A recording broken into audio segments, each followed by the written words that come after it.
Nah, pas jenengan menggerakkan lidah la ilaha illallah, coba jenengan sadari sing ngobahke sapa? Jenengan mau la ilaha illallah niku jajal, sing ngobahke sapa? Abdanuhum fid dunya wa qulubuhum tahtal arsy. Gusti Allah menika gadah kawula memiliki hamba yang tubuhnya di dunia wa qulubuhum, tetapi hatinya tahtal arsy, bersemayam di bawah arsy. Itulah mereka orang-orang yang bertobat di dalam tobat yang paling dalam, yaitu disebut al-inabah. Tapi mungkin kita akan kula niku pun boten tomak, kula niku pun boten napa serakah, kula niku pun boten meri kalih sinten-sinten, tapi kok ati kula belum tenang.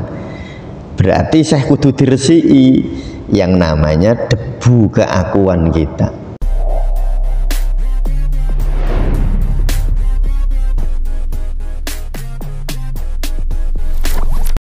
Ila hadrati Nabil Mustafa Rasulullah sallallahu alaihi wasallam wa azwajihi wa dzurriyyatihi wa ahli baitihi wa ila jami' ikhwanihi minal anbiya wal mursalin wal awliya wasyuhada wassalihin wal ulama'il musannifin wa malaikatil muqarrabin, khususan sahibul kitab Syekh Abdul Qadir Jailani, wa ila jami' ahli kubur wal muslimin wal muslimat wal mu'minin wal mu'minat masyariqil ardi maghribiha barriya wa bahriya, khususan ahli warisipun jamaah Masjid Al-Fatah, sedaya cikal bakal Masjid Al-Fatah, sedaya ingkang sampun berjuang berjasa ke Masjid Al-Fatah, wa usulihim wa furu'ihim wa lisalsilatihim syai'ulillahi lahumul Fatihah.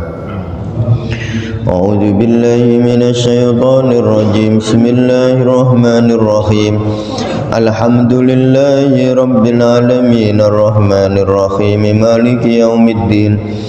Iyyaka na'budu wa iyyaka nasta'in ihdinas siratal mustaqim siratal ladzina an'amta 'alaihim ghairil maghdubi 'alaihim waladdallin amin. Bismillahirrahmanirrahim. Qala al-muallif rahimahullahu ta'ala wa nafa'ana bihi wa bi ulumihi fid dharain amin ya rabbal alamin. Inna lillahi ibadan abdanuhum fid dunya wa qulubuhum tahtal arsy. Gusti Allah menika gadah kawula memiliki hamba yang tubuhnya di dunia wa qulubuhum, tetapi hatinya tahtal arsy, bersemayam di bawah arsy.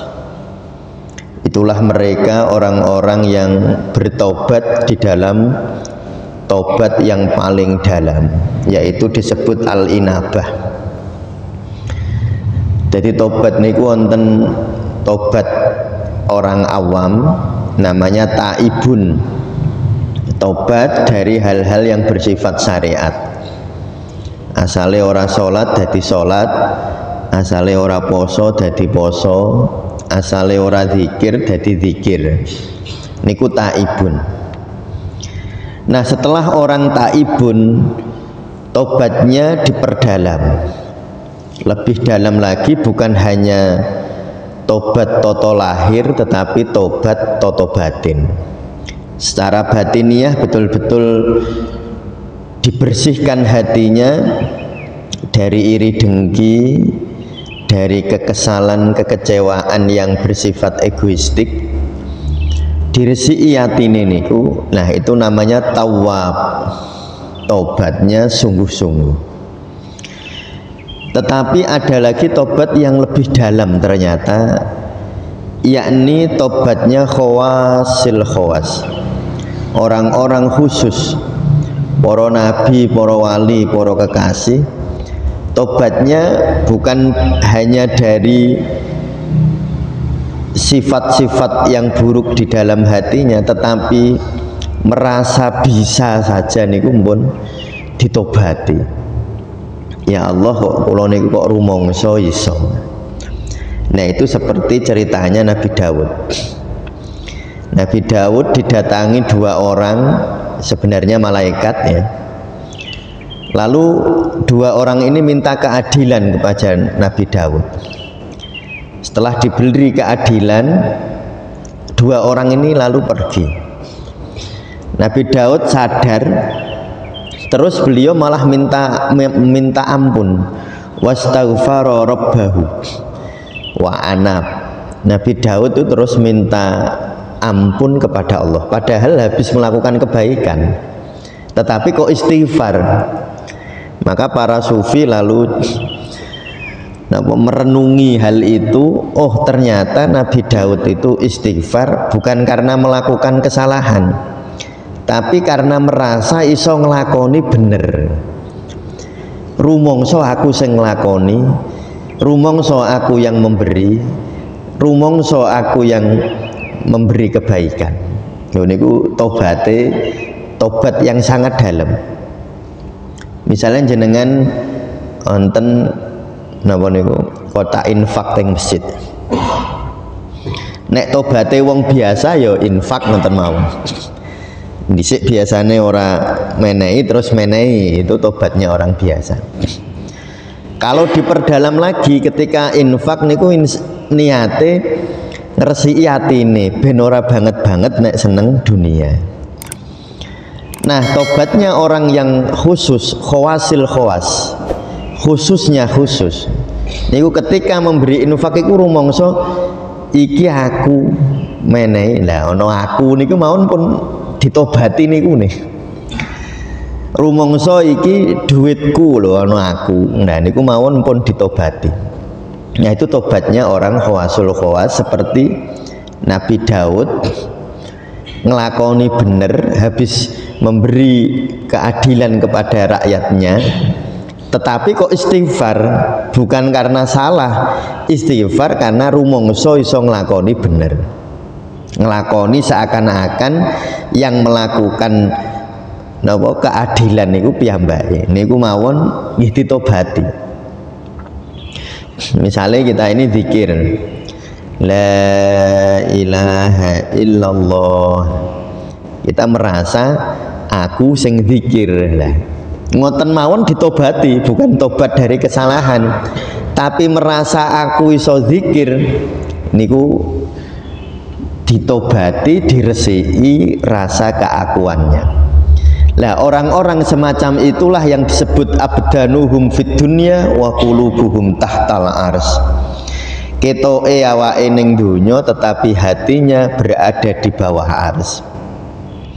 Fa inna ru'yatullahi, karena sesungguhnya mirsani Allah la tahsulu itu tidak bisa fit dunya ning donya. Jadi nek ning donya kita tidak bisa melihat Allah secara zatnya Allah nggak bisa kita lihat di dunia.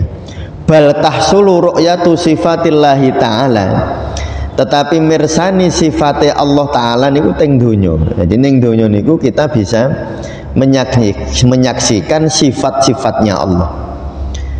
Misalnya melihat bulan, nah, lalu kita merasakan, bisa melihat, memperhatikan sifat Allah yang maha indah.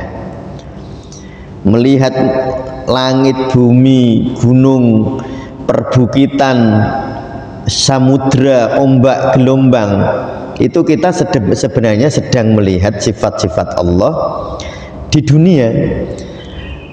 Melihatnya bagaimana fi mir'atil qalbi, di dalam cermin kolbunya. Jadi orang-orang yang tobatnya niku betul-betul al-inabah, bukan cuma taibun lalu masuk kepada tawab, lalu masuk lebih dalam lagi, tadi niku namanya al-inabah. Niku orang-orang seperti itu bisa melihat, benar-benar merasakan sifat-sifat Allah fi mir'atil qalbi, di dalam melalui cermin hatinya.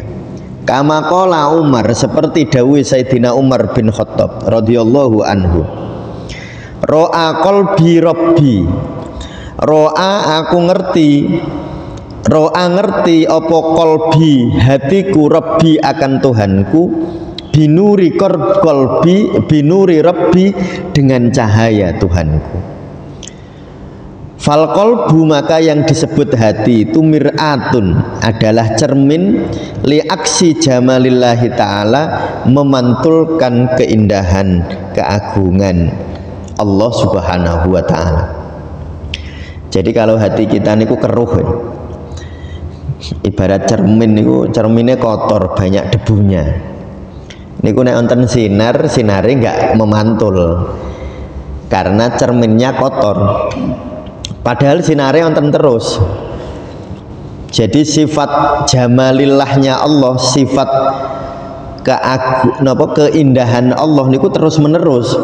Tapi kok kita nggak merasa, bukan karena Allah tidak menyinari, bukan karena tidak ada cahaya ilahi, cuma memang atine niku keruh.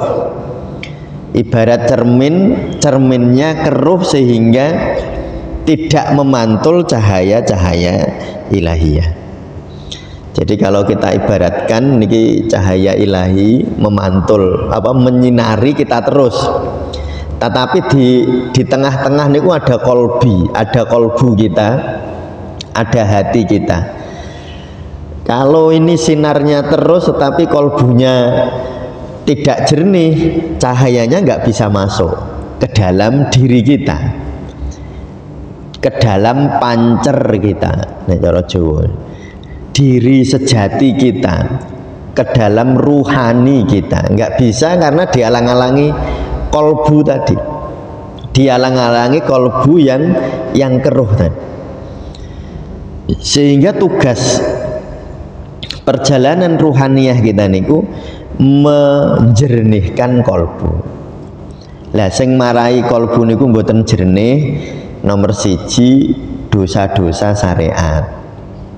Misalnya ninggal perintah, ngelakoni larangan, niku awale ngoten, sing paling keruhnya kolbu, sing paling jaba niku yakni keruhnya karena dosa-dosa syariat. Misalnya ninggal sholat, ninggal poso, ninggal syariat agama, niku dosa sing paling jaba, dosa yang paling luar. Terus diresiki lewat taibun, lewat tobat. Tetapi ternyata yang mengeruhkan kolbu bukan hanya itu. Yang mengeruhkan kolbu kita perdalam lagi. Loh, aku wis sholat, aku wis sedekah, aku wis zakat, tetapi kok urung iso ngrasakno melihat sifat-sifat keagungan Allah. Berarti isih ana kotoran. Kotorannya nopo? Kotoran di dalam hatinya. Misalnya iri dengki, misalnya kekesalan yang egoistik, dendam kesumat. Nah itu mengotori hati. Nah itu kudu diresiki. Nah tetapi ternyata nek jenengan ngresi ini kuning jero niku ternyata masih ada debunya. Nah, masih ada kotorannya, masih ada debu keakuan kita, masih ada debu rasa aku, debu lu aku iki lho sing iso lah. Ternyata ngoten niku nggih debu. Ternyata itu yang mengotori kolbu kita. Itu yang membuat cahaya-cahaya ilahi tidak terpancar. Kita tidak bisa merasakan kenikmatan di dalam ibadah kita, di dalam hidup kita keseharian. Itu gak iso ngrasakno nikmat. Maka banyak sekali orang bertanya, Ustadz, kula niku salat mpun salat 5 waktu.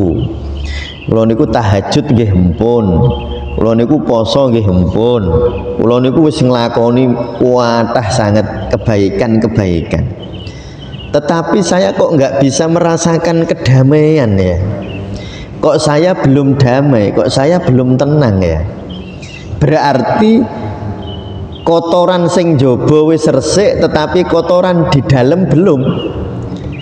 Yakni kotoran-kotoran misalnya iri dengki, kotoran-kotoran misalnya yang disebut dendam, kotoran-kotoran yang disebut meri, kotoran-kotoran yang disebut serakah, tomak. Lho iku diresiki.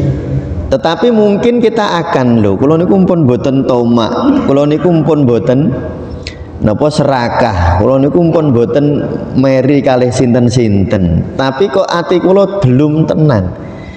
Berarti saya kudu diresiki yang namanya debu keakuan kita.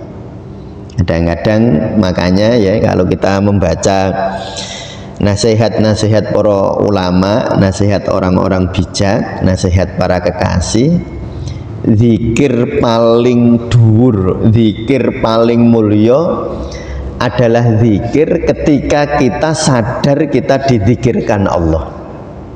Bukan kita yang zikir. Jadi ora rumangsa aku zikir, rumangsa nek aku dizikirke Allah. Nah niku latihane riyadhahnya nggih, riyadhah. Jenengan pas salat piyambakan. Cobi jenengan mau la ilaha illallah niku alun-alun. La ilaha illallah alun-alun nggih sambil dimaknani. Ora ana pangeran kejaba Allah. Tidak ada Tuhan kecuali Allah. Nah, pas jenengan menggerakkan lidah la ilaha illallah, coba jenengan sadari sing ngobahke sapa? Jenengan mau la ilaha illallah niku jajal, sing ngobahke sapa? Ternyata misalnya kita ngomong aku la ilaha illallah, lah aku niki jenengan sadari betul bahwa ternyata seandainya aku iku kepengen la ilaha illallah, tetapi nek Allah ora menghendaki napa niki lidah kita bergerak la ilaha illallah, apa iso? Sehingga pas la ilaha illallah niku disadari la ilaha illallah. Atau zikir yang lain misalnya subhanallah, subhanallah. Nah pas ngoten niku jenengan sadari betul jane sing ngobahke sapa ngoten. Siapa yang menggerakkan lidah ini kok iso nyebut la ilaha illallah? Siapa yang menggerakkan lidah ini kok iso nyebut subhanallah? Siapa yang menggerakkan lidah ini kok bisa menyebut alhamdulillah? Siapa yang bisa menggerakkan lidah ini kok bisa menyebut Allahu Akbar? Nah niku al-inabah namanya. Merasakan betul bahwa gerak-gerak zikir kita niku gak iso nek ora Allah sing menghendaki. Niku namanya al-inabah ya. Ngersii rasa aku sing iso, ngersii rasa aku sing nglakoni. Seandainya ya, niki seandainya di dalam kehidupan sehari-hari kita bisa menghayati hal-hal semacam ini, niku kira-kira iso loro ati napa mboten? Kira-kira kita bisa sakit hati kalau bisa merasakan menghayati zikir semacam itu kira-kira bisa sakit hati apa tidak? Kira-kira masih ada iri dengki atau tidak? Kira-kira masih ada keserakahan atau tidak? Dan itu zikirnya sangat dalam, bukan hanya ngersi isu kete, tetapi yo sak oyot-oyote dijabut ya. Karena oyotnya kesalahan niku mulane Sayyidina Umar niku dawuh al-buhuru arba'atun. Jadi samudra iku ana papat. Sing nomor siji al-hawa bahrudzunubi. Keinginan itu samudranya dosa. Jadi dosa niku kalau kita hanya tobat dari dosa tapi keinginannya gak ditobati, itu tobatnya cuma ngersii ning dhuwur tetapi tidak membersihkan yang di dalam.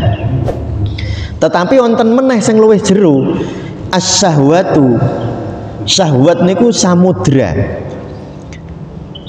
lebih dalam lagi, bukan hanya keinginan yang dibersihkan, tetapi rasa memiliki.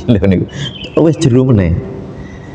Maka kemarin di kitab ini juga dikatakan, kalau kita hanya tobat awam, hanya tobat dari pola-pola lahiriah, maka seperti orang memotong rumput, yang dipotong hanya rumput yang di atas tanah, tetapi akar-akarnya tidak dibersihkan.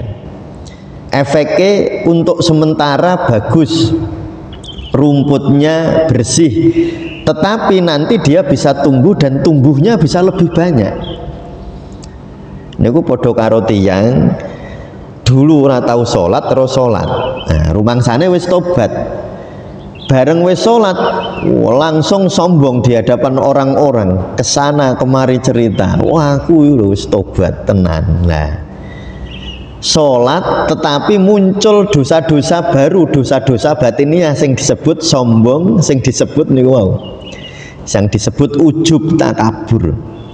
Niku seperti memotong rumput, tetapi yang dipotong hanya rumput di atas tanah, akar-akarnya tidak dipotong. Nah niku mugi-mugi kula panjenengan sedaya diparingi petunjuk sehingga tobatnya bukan hanya tobat syariat, tetapi tobat hakikat, bahkan tobat al-inabah, yakni mentobati diri kita yang merasa bisa. Amin ya rabbal alamin.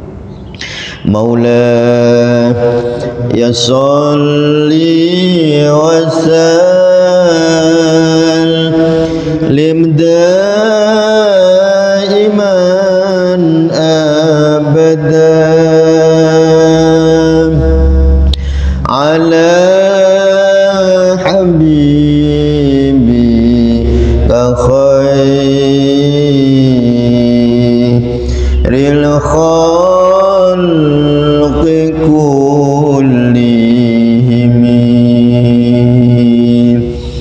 huwal habibul ladzi turja syafa'atu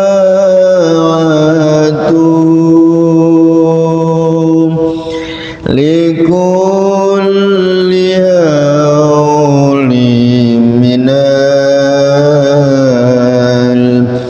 ahwalil muqtahimin ya Rabbi bil Mustafa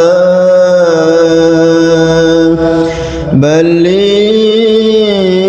maqasidana waghfir lana ma madha ya wasi'al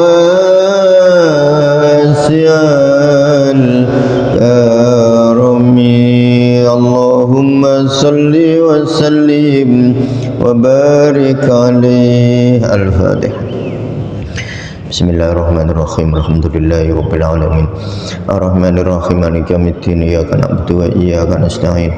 Ihdinas siratal mustaqim. Siratal ladzina an'amta 'alaihim ghairil maghdubi 'alaihim waladdallin. Amin. Assalamualaikum warahmatullahi wabarakatuh.